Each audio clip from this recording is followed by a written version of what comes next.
Hello, welcome to Winging It. This is a companion video to go along with my new Diana and Preston campaign in the Circle Undone. This is going to show you the decks that I've created for each of them, and these are taboo rules, which isn't much of a stretch for Diana, but it's a pretty big stretch for Preston. I have a good deal of experience with Diana. Preston I've only played a limited amount and before the taboo rules came out, so this is pretty new to me. I'm going to go over each of the investigators and why I'm taking these decks. The weaknesses have already been selected. The campaign is already ready to go, but I just wanted to go over kind of what all my decisions were. Now I did select all these cards before. I selected the weaknesses at random.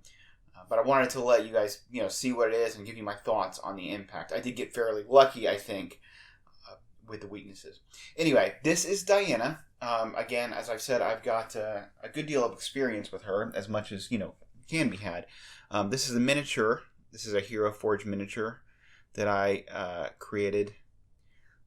And I think it looks pretty good. I'm really proud of it. Holding her little knife there. Diana is a mystic with Guardian access. She has 1 willpower, which is of course low for mystics, 3 intellect, 3 fight, 3 evade.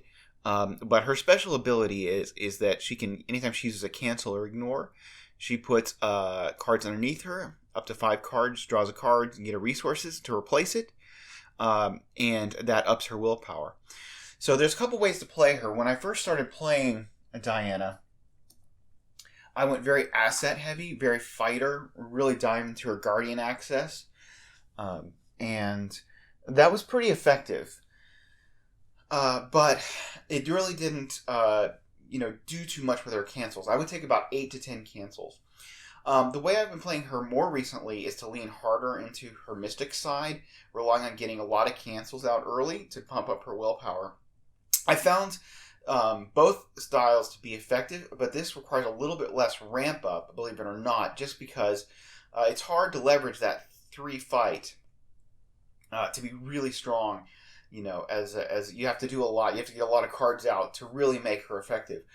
Whereas if you can get that willpower up fast with lots of cancels, she's very resilient to the encounter deck, like most mystics are, and she becomes quite a powerhouse. So her weakness or her signatures here, we have the Twilight Blade. This is a surprisingly good weapon if you're using lots of cancels, because it lets her reuse her cancels. And actually being able to fight with willpower, if she gets her willpower up to like 6, being able to do 1 damage to an enemy can be really good for 3 health enemies. Dark Insight is just a cancel. It lets her cancel lots of different stuff. Or reshuffle them back in the deck. Good against weaknesses, and it starts in her opening hand, so she always has a cancel ready to go. And then her weakness is a Terrible Secret. She takes horror for each card under her, or she has to discard it. It can be dealt with by Deny Existence, which is nice. In practice, it sounds a lot worse than it usually is, but coming in an inopportune time can be rough. Okay, so the first thing to say is that for this campaign, I've taken 2 arcane researches. So she's going to start off with 2 trauma, and this just lets her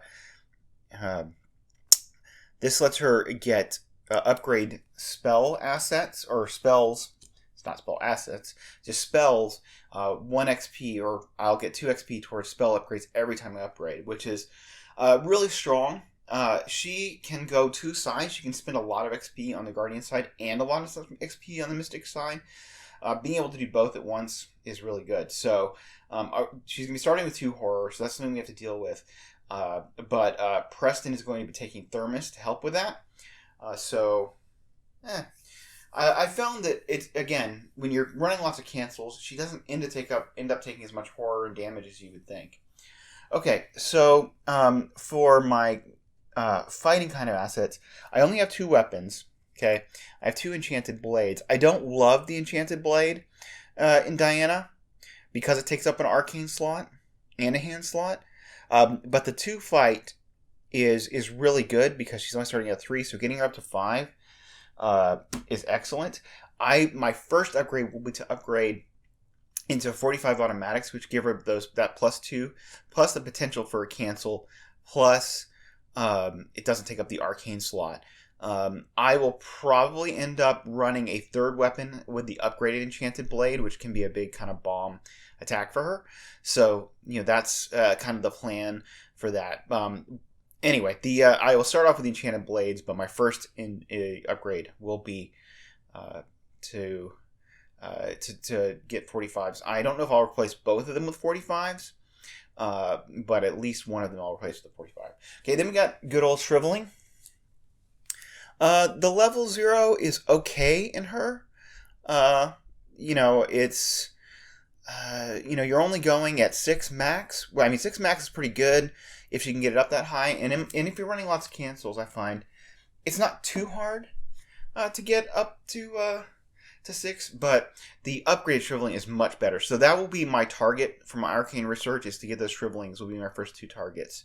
I know it's tempting to want to use the Word of Protection, to use those arcane researches on the Word of Protections to get those upgraded, but I really want, especially with Preston, who's not going to be able to fight very easily right from the beginning, I do want to get those shrivelings up, because if you can get up to 3 or 4 willpower, which is not hard to do, running lots of cancels, then those shrivelings become really strong.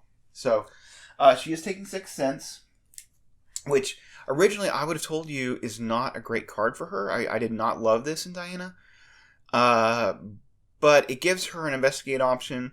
It makes her a little bit more well-rounded. I am going more fighty with her, but especially at the beginning, she's going to be able to get clues. And it turns out when you get your 6, to that 6 willpower, that 6 cents can be good. So also, it is a good target for Dark Prophecy. All right, for allies, we've got Beat Cop.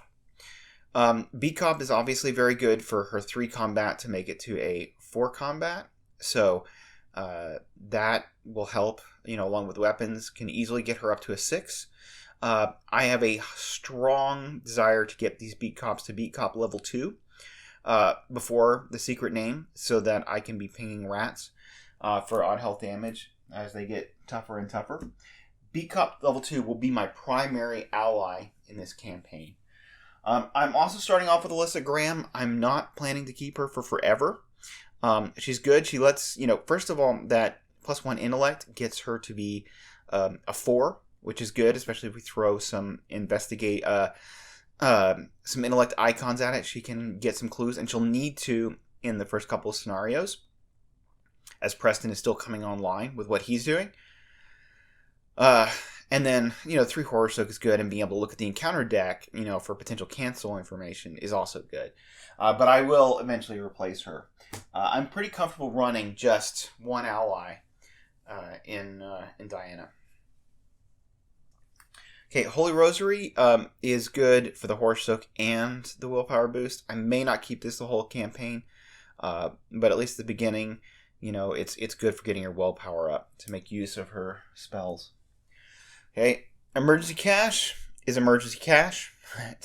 When you have Guardian access, you spend money. So it's just good to have 2 of those. Okay, I got 2 Let Me Handle This. Okay, this will let her take stuff off Preston, so she can deal with it in whichever way she wants to. It's just a solid card for Diana.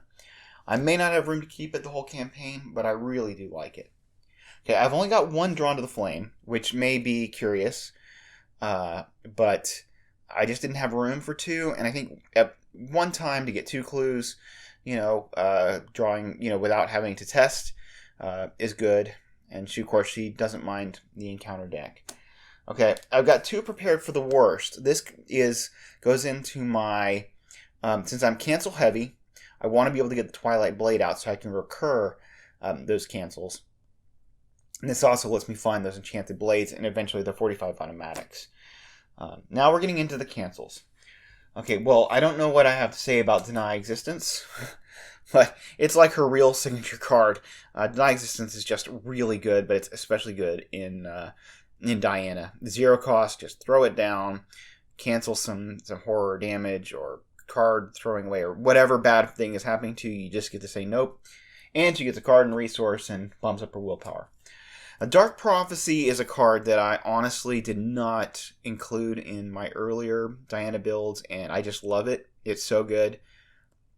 It's the cancel, but it also often the the skull tokens are worth like -1, so you can ensure a hit with like go but 1 up and be pretty confident you're going to hit, and you get to bump your willpower, for it. So 2 dodges. It's a pretty straightforward, cheap cancel. Sometimes you'll just be triggering this just to get your willpower up, and that's okay. It's still, and it can be good for protecting Preston. It can be good for, you can almost use it like I use Sleight of Hand in Rogue, where it's like, okay, I've got the weapon in my hand, and I don't want to take the time to put it out until I really have to. And then, okay, now I have to put it out. Well, I'm going to take the attack of opportunity, but I don't care because I can dodge and bump up my willpower. Dodge is just a solid card all around. I don't know what we need to say about Ward of Protection. It's really good. It's a cancel.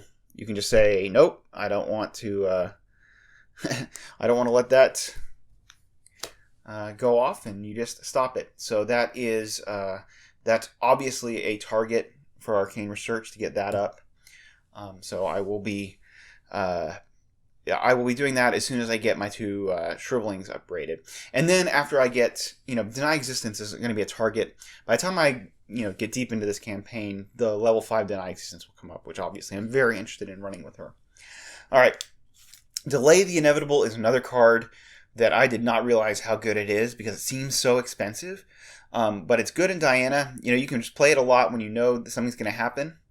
And you can just, put a card under you. But the great part about her is you can recur it over and over again once you have the Twilight Blade out. Because if you pop it, if you take it out from under her, and then it happens later, it's not when you play it that it doesn't go back under her. So you can keep putting it back under her. Because the Twilight Blade has it says that, if you play a card from under her, you can't put it back under her. That effect. But Delay the Inevitable, when it pops, is different from when you play it. So it has that recursion, which is just really nice. You can just keep somebody alive for forever, as long as you can afford it, or as long as they can afford it. All right, and then Steadfast. This is obviously good on her. I almost take this card in everybody that has access to it. It starts off often at 3 fight, 3 willpower. Really good. I will be upgrading that into Physical Training 2, as I usually do. It usually doesn't last the whole campaign. Physical Training 2 is almost as good in terms of committing, but also lets you put down a static boost. And then it becomes a nice target for well prepared. Unexpected Courage. I will not be keeping this the whole campaign. This is going to be good, especially at the beginning when she needs to be flexible and be able to get some clues. Throwing this on some investigate tests will be good. These will probably eventually become well prepared. Yeah. And then Enraptured, which I know is not a card that the people like. I like it. It's a way to get an extra charge on Shriveling or the Enchanted Blade. And there are going to be intellect tests happening. People always have to get clues, whether it's her or somebody else. So I've got 2 of those. They will not... Once I upgrade the 45s to the 45s, that Enraptured goes way down in value, as the only target I'll have then is the Shriveling.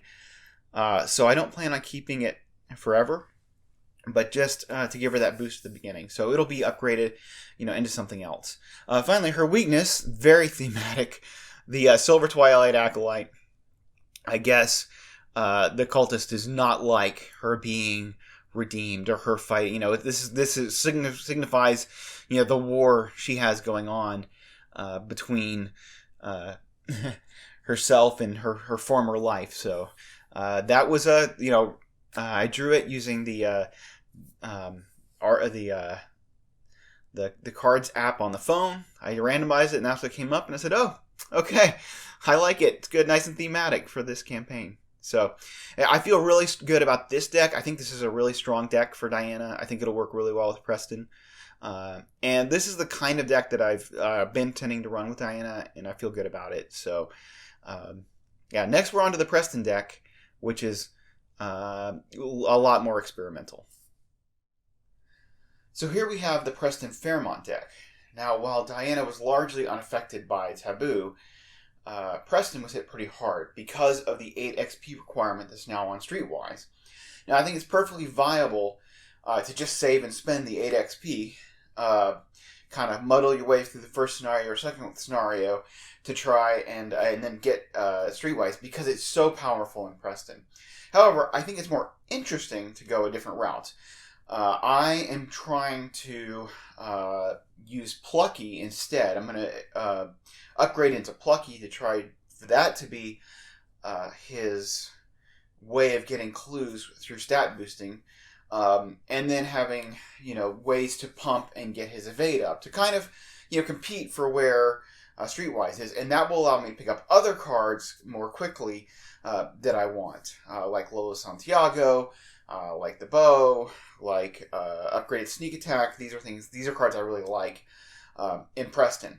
So that's the direction I'm going with this. We will see. It may work. It may crash and burn. So I don't know. But this is specifically designed. This deck is specifically designed to complement with what I'm doing with Diana, and Diana's deck is specifically meant to complement where I'm going with Preston. So this is my miniature that I have for Preston. It's a Hero Forge custom miniature that I created. Now, of the Hero Forge designs that I've done, this one was really the hardest to come to match. The art. There's a few others I've struggled with as well. Zoe being another one, but I do think that it evokes the idea of Preston: a rich guy, rich suit. He's got his cane, even if it's not the same style. So, painted, I feel like it came out really nice, and I'm going to enjoy playing with it. Here is Preston. If you're unaware of why he's so special, it's those ones across the board in terms of stats. It just makes it very difficult. And he gets his family inheritance permanent, which we'll look at in just a second, gives him extra resources every turn. So basically, he just likes to pay for stuff. So that would be his family inheritance here, which just gets 4 resources at the beginning of the turn. But then, if it's a use it or lose it kind of thing, unless you decide to take an action to move them all off. His weakness is lodged debts. He just has to pay off 10 resources, or he takes a mental trauma. So that's lodged debts. All right, so we have 2 assets that are mainly for his hand slots. We have the flashlight, which even an investigator with a 1 investigate can use flashlight to get clues off of a 1 or 2 shard location. So that's helpful. And once you get Lola Santiago, it means that you can do some real nice clue acceleration for free, because you can tap her ability in the middle of a flashlight test. Gravedigger's Shovel. Okay, it is a clue solution. It's a slow clue solution because it takes playing it and then discarding it. It's also a fight solution. I know people like the Fire Axe in Preston. It kind of has the stat pump built in, even if you're not going for broke. But I like the Gravedigger's Shovel because it gives you the option for clues. And I find that being able to hit for 1 damage is not the worst thing. And hopefully at some point I'll have Hard Knocks out, or maybe combo with Well Connected to do some damage. And if you've got Leo DeLuca out, which is an ally you'll want to have, those extra actions make the fight compression of doing 2 damage not quite as bad. So his other asset here is Thermos, a card that a lot of people really don't like because it's so expensive for what it does. 3 supplies, heal 3 things, put an action out, spend 4 resources. But Preston doesn't really mind the cost, so it doesn't hit him as hard. And it's really nice for Diana with her 2 trauma that she's starting with. It'll do double duty on healing her. So this is mainly a support card. Lets him do useful things when he's not able to be picking up clues or fighting as well. Leo DeLuca, I think, is one of the strongest allies, because that when it costs you a resource or an action, to get resources off of his family inheritance, having that extra action is huge.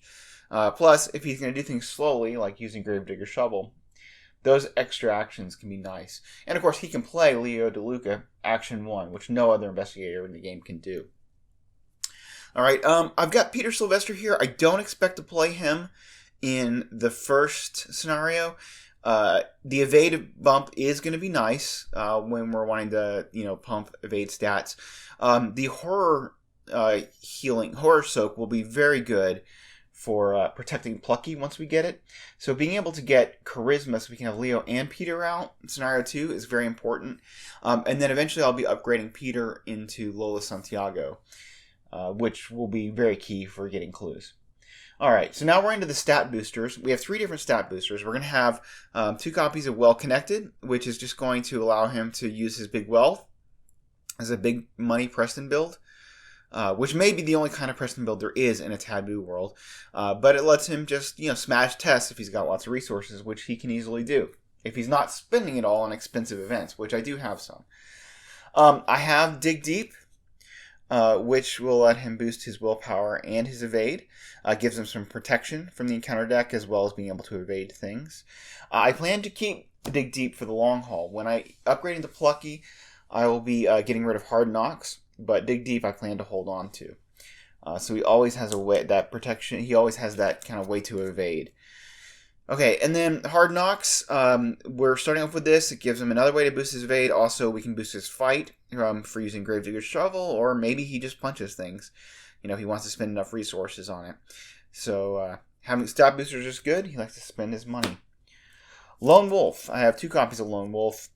I think this is a great card. I know people love it in solo. I like it even in multiplayer. And I know some people will say they won't take it in 4-player. I like it in 4-player. I just tend, rogues tend to have ways to do things off on their own, doing their own little things. So, yeah, but I think it's a no-brainer in a 2-player Preston build. I only have, these got jumbled up here. But I have 1 copy of Look What I Found. So I wanted 2 copies of this. I just I couldn't afford it. Let's see. Trying to sort my cards out here. All right. Anyway, so I got one copy of Look What I Found. It's hard because in order to make it, this is supposed to be mitigating failure on a test we expect to pass, or sometimes I guess people will try to fail in order to get the 2 clues. It also, you can pump with that, but I do think that just the Look What I Found is it's a decent enough card. Maybe I'll tech in another one later with adaptable. We'll see. Intel Report is more of his direct kind of pay for stuff approach. I have my cards not quite organized properly here. So this is, you can pay for clues where you are, pay for clues where you aren't, pay for 2 clues where you are, or pay for 2 clues where you aren't. If you want to buy stuff, Preston's your man. Decoy would be the same thing, but for evasion. So we can evade multiple enemies, and evade enemies where we're not. Can help Diana out if she needs to for that. Cunning Distraction is, so I hemmed and hawed between Decoy or Cunning Distraction because it largely does the same thing, but not as flexible. However, Cunning Distraction will let you evade elite enemies, so that's nice. There's definitely a potential use for it in the first scenario of TCU, so taking it for that. I ended up taking with 2 copies of Decoy, and 1 copy of Cunning Distraction. Just gives me a lot of testless evade options, and I like testless stuff in a beginning Preston deck. I have 1 copy of Backstab, so this is just, if he has one of his evade boosts out, which he should, with 2 copies of Dig Deep, 2 copies of Hard Knocks, and potentially Well Connected. Any of those could let him be succeeded at Backstab, so being able to do 3 damage, there's goat spawns that come out, so it's definitely a potentially useful card. Another way of doing 3 damage would be to evade and then sneak attack and coup de grace. So I have 2 sneak attacks in here.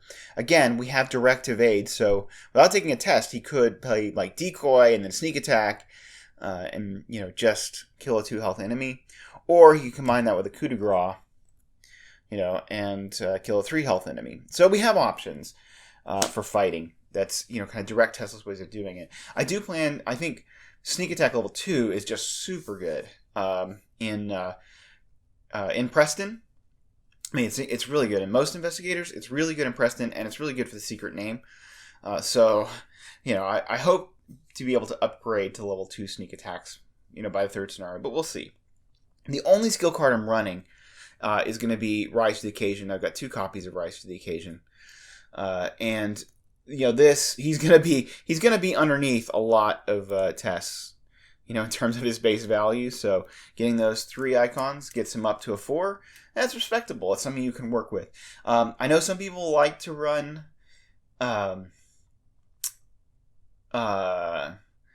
Take Heart in Preston. I'm not crazy about it. It's I try not to fail tests, but I guess if you are, but then the resources are still going to go onto his family inheritance, and I don't know. It just seems like there are better slots, better cards I can put in slots. And then his weakness is the Mob Enforcer, which if you were gonna maybe Indebted is a little better, but Mob Enforcer is pretty good. It's just like, here, let me pay you off, and we're done. And Preston will always have the money to pay off Mob Enforcer.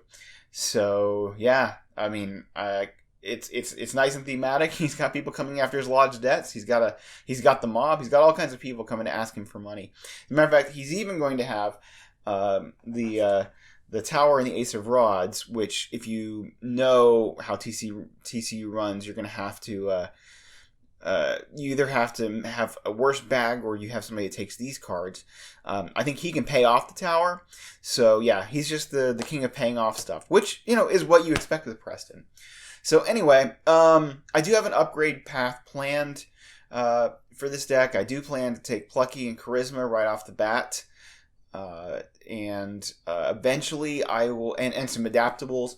I'll be adaptabling in a Cherished Keepsake and some Scavenging, so that I have some horror protection for Plucky, so I can get that online. I eventually want to replace the Gravedigger Shovel with a bow. I want to get upgraded sneak attacks. So that's kind of the direction that I'm going with this deck, and I guess it's just a matter of seeing if they can survive. He and Diana can survive well the first 2 scenarios. So anyway, that's the deck, and I hope you pop on over and actually watch as I get started on the Circle Undone.